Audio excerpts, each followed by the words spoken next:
Assalamualaikum warahmatullahi wabarakatuh. Salam sejahtera untuk kita semua. Om Swastiastu, Nama Budaya, Salam Kebajikan. Perkenalkan, nama saya Muhammad Farhan, NIM 2004411228.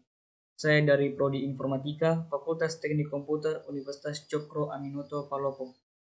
Pada video ini, saya akan menjelaskan tentang konsep dasar sistem informasi geografis. Pengertian sistem, data, informasi, geografi, dan sistem informasi geografis. Yang pertama adalah pengertian sistem. Menurut Amsyah pada tahun 2000, sistem adalah elemen-elemen yang saling berhubungan membentuk satu kesatuan atau organisasi.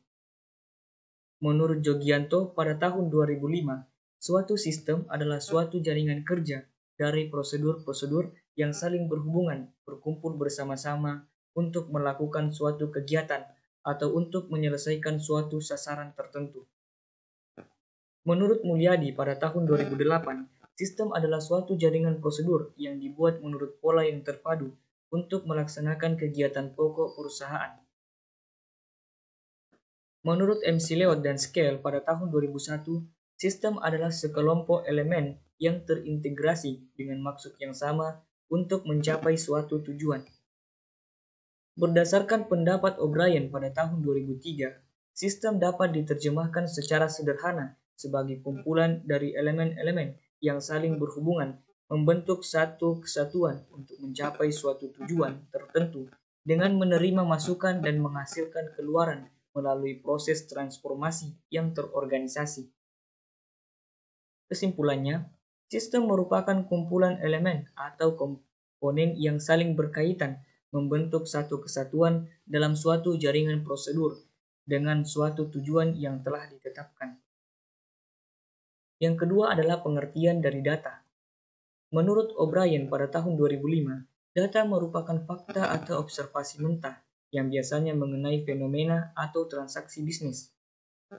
Menurut Widayana tahun 2005, data merupakan fakta-fakta mentah antara lain berupa gambar, angka yang disajikan tanpa suatu konteks.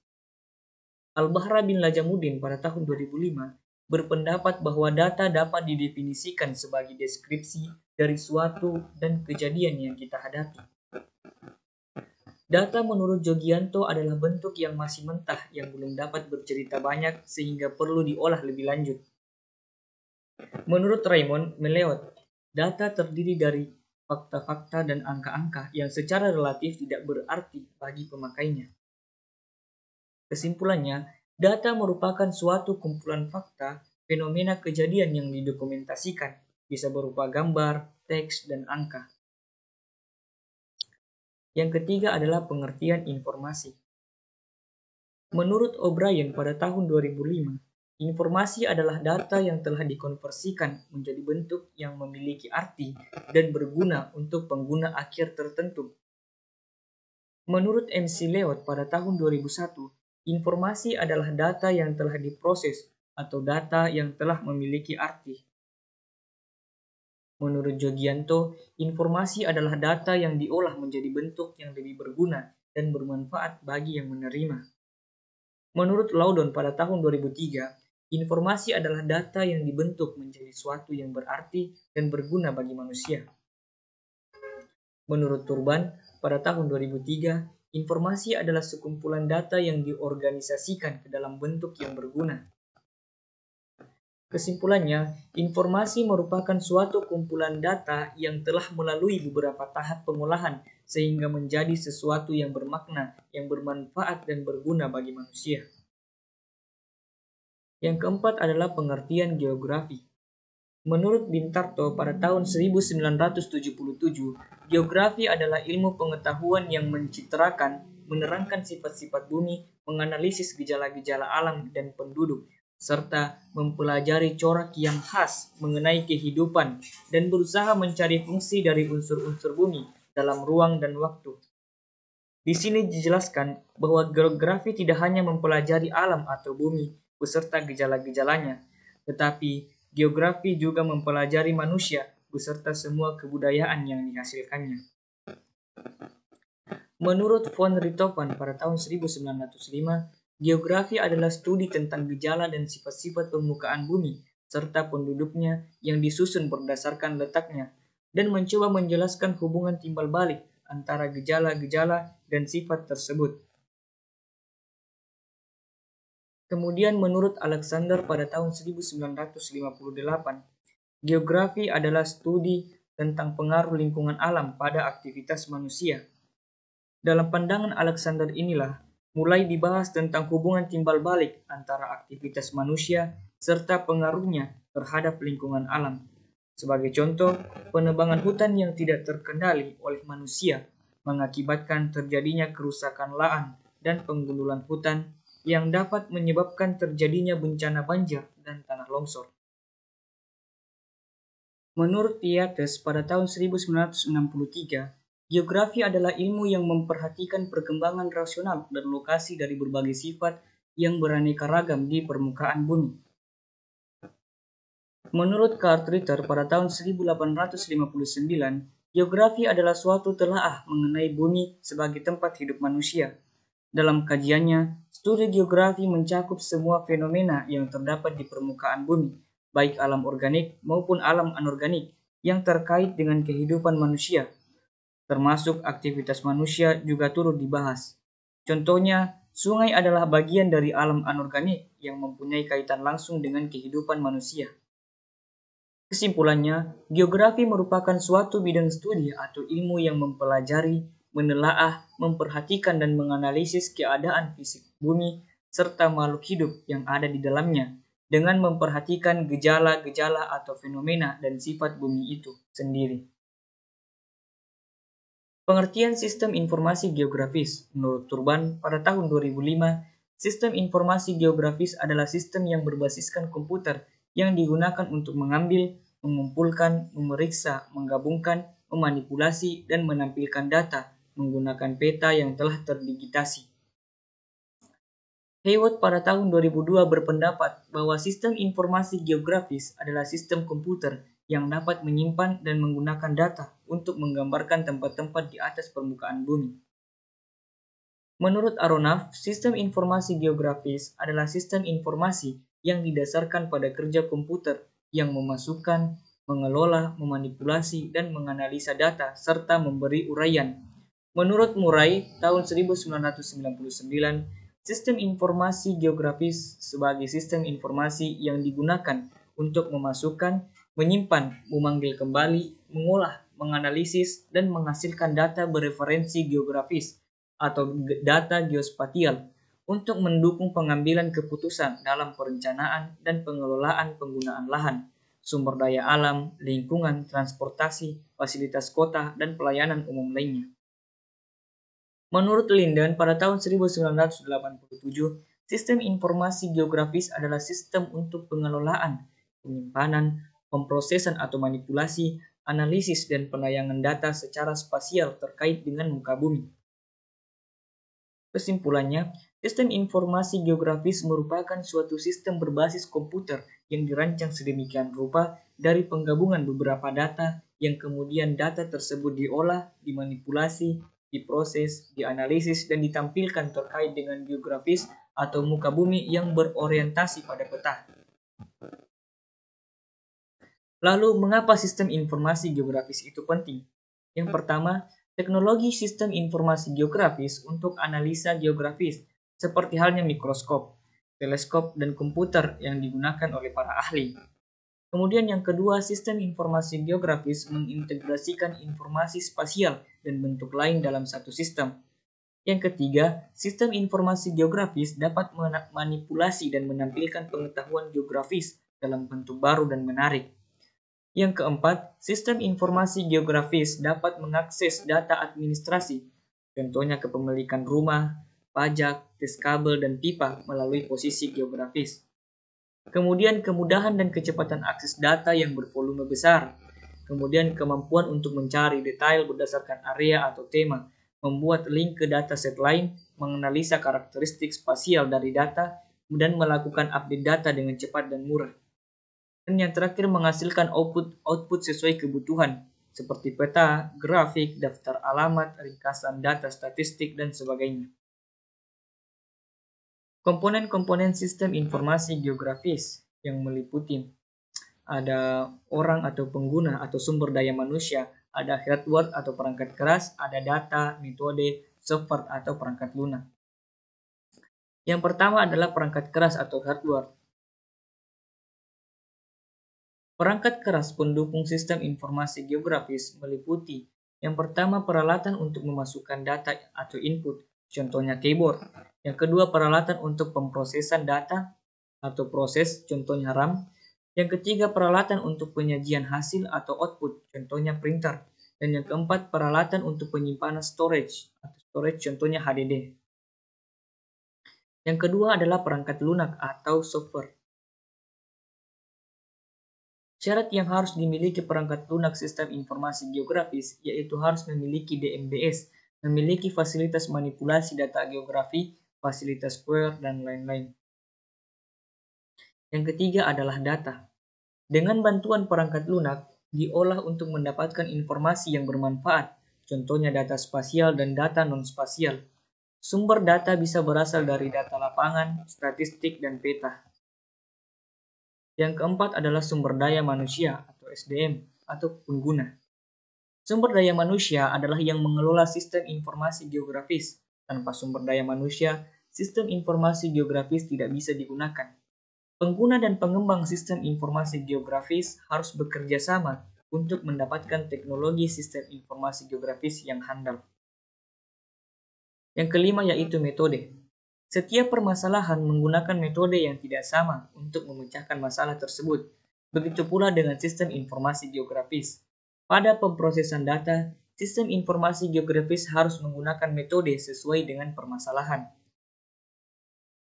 Kemudian penggolongan dan macam informasi geografis. Ada dua jenis data yang bisa diinput dalam sistem informasi geografis. Yang pertama ada data spasial, yaitu data atau informasi yang memiliki referensi atau koordinat geografis. Cara memasukkan data spasial ke dalam sistem informasi geografis dapat dilakukan dengan dua cara, yaitu digitasi dan penyiaman atau scanning. Contoh hasil digitasi jalan pada peta, rupa bumi kecamatan Balong Panggang, Gresik. Kemudian yang kedua adalah data atribut. Data atribut adalah data yang memberikan penjelasan mengenai setiap objek, fenomena, atau informasi yang ada di permukaan bumi. Data atribut suatu objek dapat berupa data kualitatif dan data kuantitatif. Kemudian informasi geografis. Secara garis besar, seluruh objek kajian geografi dapat dibedakan atas dua aspek utama, yaitu aspek fisik dan sosial. Aspek fisik mempelajari bentang alam atau landscape, yaitu bagian ruang dan dari permukaan bumi yang dibentuk oleh adanya interaksi dan interdepensasi bentuk lahan. Perhatian utama geografi fisik adalah lapisan hidup atau life layer dari lingkungan fisik, yaitu zona tipis dari dataran dan lautan yang di dalamnya terdapat sebagian besar fenomena kehidupan yang memenuhi aspek kimiawi, biologis, astronomis, dan lain sebagainya. Yang pertama adalah aspek fisik, meteorologi dan klimatologi. Meteorologi berasal dari kata Yunani, yaitu meteoros yang artinya benda yang ada dalam udara, logos yang artinya ilmu atau kajian. Meteorologi definisikan sebagai ilmu yang mempelajari proses dan gejala cuaca yang terjadi di dalam atmosfer, terutama pada lapisan bawah, yaitu troposfer. Meteorologi atau ilmu cuaca menekankan pada proses fisika yang terjadi di atmosfer, misalnya hujan, angin, dan suhu. Kemudian klimatologi, yaitu ilmu yang mempelajari tentang iklim, keadaan atau kondisi rata-rata cuaca yang lazim pada suatu daerah tertentu dalam waktu yang cukup lama sepanjang musim. Iklim berbeda menurut garis lintang, letak relatifnya dengan benua atau lautan, serta kondisi-kondisi geografis setempat seperti ketinggian, arus laut, dan sebagainya. Benjamin Lakitan pada tahun 1994. Klimatologi tidak terlepas dari meteorologi, sehingga kadang-kadang meteorologi dianggap sama dengan klimatologi. Klimatologi mempelajari keadaan rata-rata atau ekstrim frekuensi, serta persebaran berbagai unsur cuaca, atau penyinaran matahari, suhu, dengas udara, penguapan, kawasan, curah hujan, angin, dan tekanan udara. Oceanografi juga disebut Oceanologi adalah cabang ilmu bumi yang mempelajari samudra dan lautan. Orang yang mempelajari samudra secara mendalam disebut oceanographer, dan oceanografi sendiri seringkali diungkapkan berdasarkan 4 kategori keilmuan, yaitu fisika, biologi, kimia, dan geologi. Menurut Stowe pada tahun 1983, oceanografi fisis khusus mempelajari segala sifat dan karakter fisik yang membangun sistem fluidanya. Oceanografi biologi mempelajari sisi hayati samudra guna mengungkap berbagai siklus kehidupan organisme yang hidup di atau dari samudra. Oceanografi kimia melihat berbagai proses aksi dan reaksi antar unsur molekul atau campuran dalam sistem samudra yang menyebabkan perubahan zat secara reversibel atau irreversibel.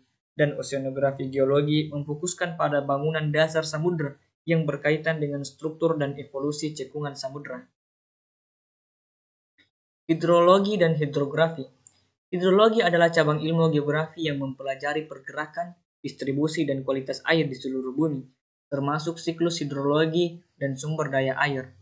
Orang yang ahli dalam bidang hidrologi disebut hidrolog, bekerja dalam bidang ilmu bumi dan ilmu lingkungan, serta teknik sipil dan teknik lingkungan. Sedangkan hidrografi atau geodesi kelautan menurut pandangan awam adalah ilmu tentang pemetaan laut dan pesisir. Secara etimologi, hidrografi berasal dari bahasa Yunani yang terdiri dari kata hidro yang berarti air dan grafi yang berarti menulis. Hidrografi artinya gambaran permukaan bumi yang digenangi air. Geologi dan geomorfologi. Geologi adalah suatu bidang ilmu pengetahuan kebumian yang mempelajari segala sesuatu yang mengenai planet bumi beserta isinya yang pernah ada. Ilmu geologi merupakan kelompok ilmu yang membahas tentang sifat-sifat dan bahan-bahan yang membentuk bumi, struktur, proses-proses yang bekerja baik di dalam maupun di atas permukaan bumi, kedudukannya di alam semesta serta sejarah perkembangannya sejak bumi ini lahir di alam semesta hingga sekarang. Sedangkan geomorfologi merupakan sebuah ilmu yang mempelajari tentang bentuk alam dan proses yang membentuknya. Para ahli geomorfologi mencoba untuk memahami kenapa sebuah bentang alam terlihat seperti itu, untuk memahami sejarah dan dinamika bentang alam, dan memprediksikan perubahan pada masa depan dengan menggunakan kombinasi pengamatan lapangan, percobaan, dan modeling. Geomorfologi dipelajari di geografi, geologi, geodesi, arkeologi, dan teknik kebumian. Yang kedua adalah aspek sosial, yaitu seluruh masalah sosial, budaya, dan ekonomi yang terjadi karena adanya aktivitas serta kreativitas manusia di permukaan bumi. Beberapa hal yang dikaji dalam aspek sosial antara lain aspek ekonomi, sosial, politik, dan budaya. Geografi mengkaji manusia yang hidup di dalamnya dari keterkaitannya dengan fenomena yang terjadi di geosfer. Aspek sosial pula meliputi aspek politis, antropologis, ekonomis, dan aspek yang berhubungan dengan kebudayaan atau pola hidup manusia. Pada aspek ini, manusia dipandang sebagai fokus utama dari kajian geografi dengan memperhatikan pola penyebaran manusia dalam ruang dan kaitan perilaku manusia dengan lingkungannya. Kemudian ada 10 konsep dasar esensial geografi. Yang pertama adalah lokasi. Konsep lokasi digunakan untuk mengkaji di mana posisi atau letak suatu objek geografi yang ada di permukaan bumi. Konsep lokasi ini dibedakan menjadi dua jenis, yaitu lokasi absolut dan lokasi relatif. Lokasi absolut adalah lokasi yang menunjukkan suatu objek yang ditentukan oleh garis astronomis, garis lintang, dan garis bujur.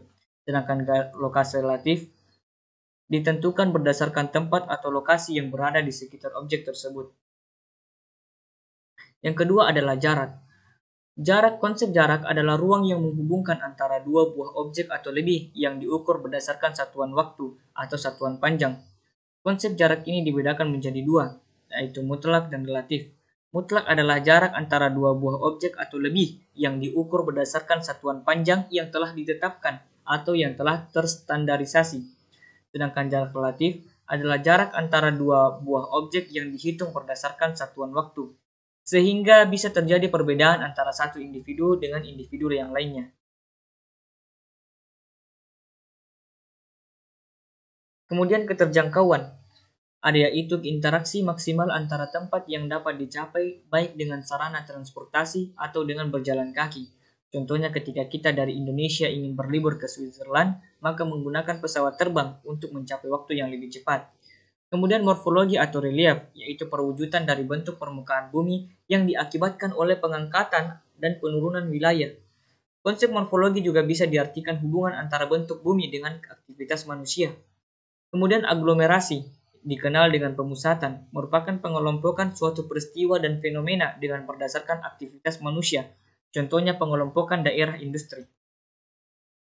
Nilai kegunaan, yaitu manfaat yang diberikan oleh suatu wilayah di muka bumi pada makhluk hidup dan sifatnya adalah relatif, di mana satu dengan yang lainnya pasti akan memiliki nilai guna yang berbeda. Kemudian pola, konsep pola berkaitan dengan susunan, bentuk, dan persebaran fenomena, baik fenomena alam ataupun fenomena sosial yang terjadi di muka bumi. Kemudian diferensiasi area, yaitu perbedaan interaksi antara suatu wilayah di muka bumi dengan wilayah yang lainnya.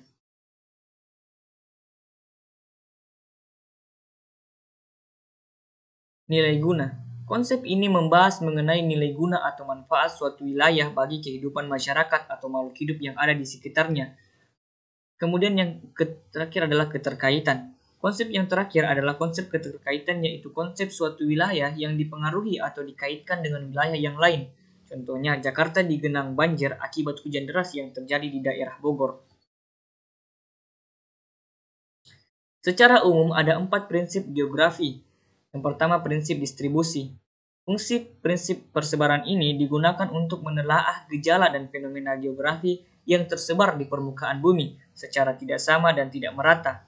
Fenomena geografi yang diteliti bisa berupa bentang alam, tumbuhan, hewan, dan manusia. Tujuan lain penggunaan prinsip penyebaran ini juga dapat mengungkap hubungan antara satu fenomena dengan fenomena yang lainnya secara menyeluruh. Contoh prinsip distribusi atau penyebaran yaitu persebaran flora dan fauna di wilayah Indonesia. Kemudian prinsip interrelasi digunakan untuk menelaah hubungan yang saling terkait antara gejala yang satu dengan gejala geografi yang lain dalam satu ruang. Contoh prinsip interrelasi atau keterkaitan yaitu yang pertama, kekeringan yang terjadi sebagai dampak adanya fenomena La Nina, fenomena banjir akibat adanya penebangan hutan di wilayah hulu, kondisi iklim Indonesia yang dipengaruhi oleh letak geografis Indonesia, dan penduduk pesisir pantai banyak yang menjadi nelayan karena dekat dengan wilayah hutan. Yang ketiga adalah prinsip deskripsi, digunakan untuk memberikan penjelasan lebih jauh tentang gejala-gejala yang terjadi di muka bumi yang dapat diamati. Contoh prinsip deskripsi atau penggambaran yaitu tabel angka pengangguran di Provinsi Jawa Timur, grafik peta lempeng tektonik di dunia, peta wilayah lautan di kawasan Asia Tenggara, dan gambaran persebaran curah hujan di Indonesia. Kemudian prinsip forologi. Prinsip ini bertujuan untuk menelaah gejala, fakta maupun permasalahan yang ada di suatu tempat yang ditinjau dari persebarannya, interrelasinya, interaksinya, dan integrasinya dalam ruang waktu. Prinsip kronologi ini merupakan prinsip geografi yang komprehensif karena memadukan prinsip-prinsip lainnya, yaitu prinsip distribusi, interrelasi, deskripsi dalam satu prinsip, yaitu prinsip kronologi. Contoh prinsip kronologi atau gabungan yaitu yang pertama, untuk meneliti masalah hujan harus diteliti mengenai persebaran curah hujan di Indonesia, penyebab kenapa adanya perbedaan curah hujan di berbagai daerah, serta dampak yang ditimbulkan dari tingginya curah hujan di wilayah tertentu. Untuk meneliti masalah suhu udara maka harus diteliti mengenai perbedaan suhu udara di pedesaan dan perkotaan. Penyebab timbulnya pedesaan serta pengaruh banyaknya pepohonan di desa terhadap suhu udara di wilayah pedesaan dibanding perkotaan. Dari saya kurang lebihnya mohon dimaafkan. Assalamualaikum warahmatullahi wabarakatuh.